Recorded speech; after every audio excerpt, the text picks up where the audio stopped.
ورحمة الله وبركاته. ازيك يا بنتي يا قشطة؟ منك لها عاملة ايه؟ وحشتيني وحشتوني اهلا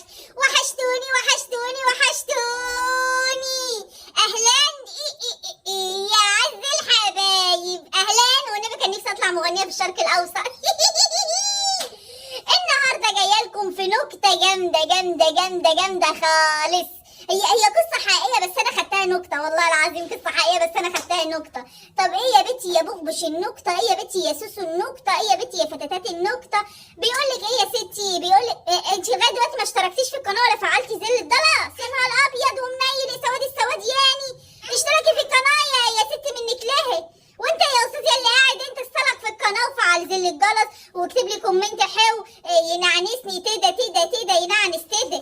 ايوه وسيل اللايك، حط اللايك، سيل اللايك وحط اللايك، سيل اللايك وحط اللايك. بس استنى اوعى اللايك يقفل على صباعك.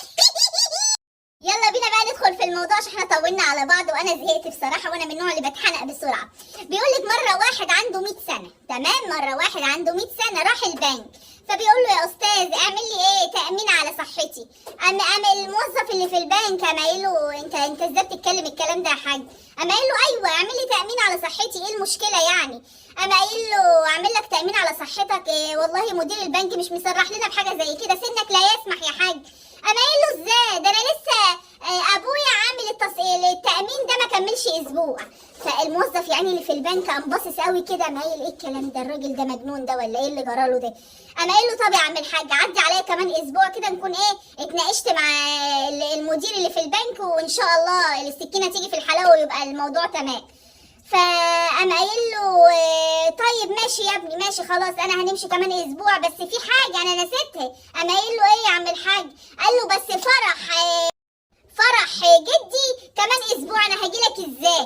فطبعا الموظف اللي في البنك طبعا استغرب، قال له يعني ابوه لسه عامل التامين من اسبوع وفرح جده بقاله اسبوع؟ طبعا الموظف هيتجن، قاعد هيتجن.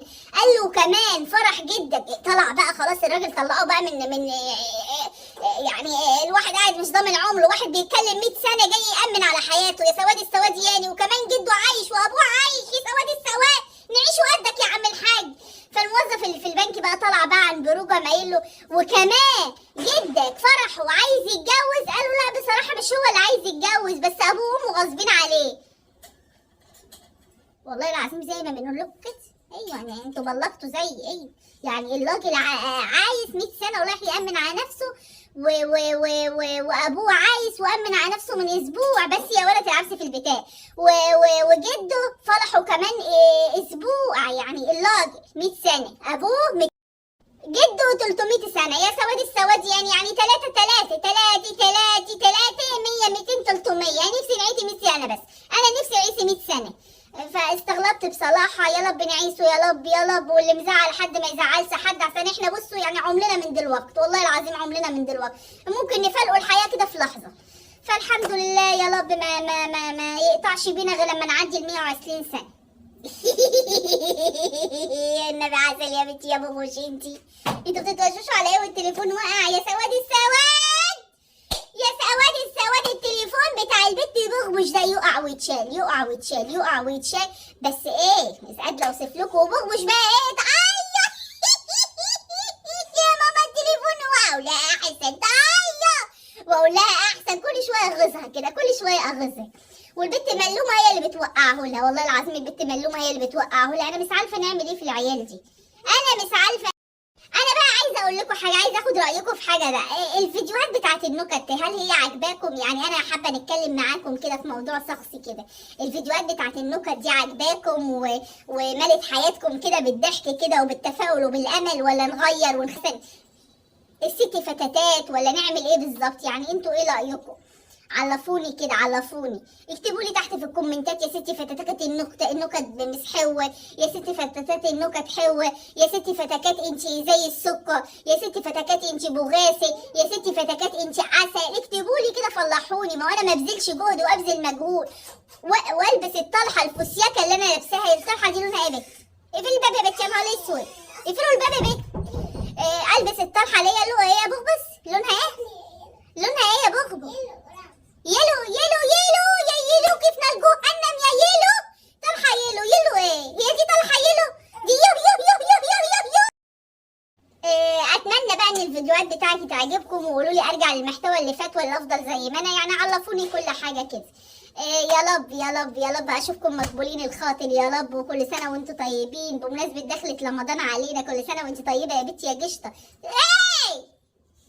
بمناسبة دخول رمضان علينا، ده انا هعمل لكم بقى فيديو جاي هيضرب الدنيا نار. الفيديو القادم ضربي نار ضربي نار ضربي نار اني ضربي نار ضربي نار ضربي نار.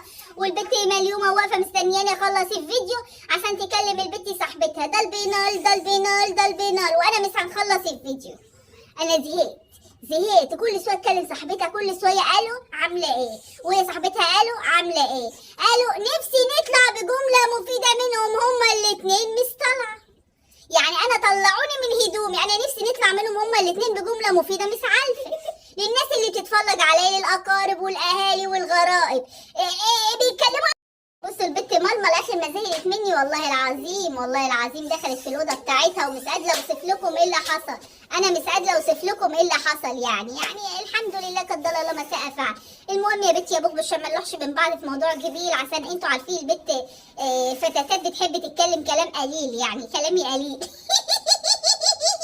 والنبي جيش طيب بقي كبير.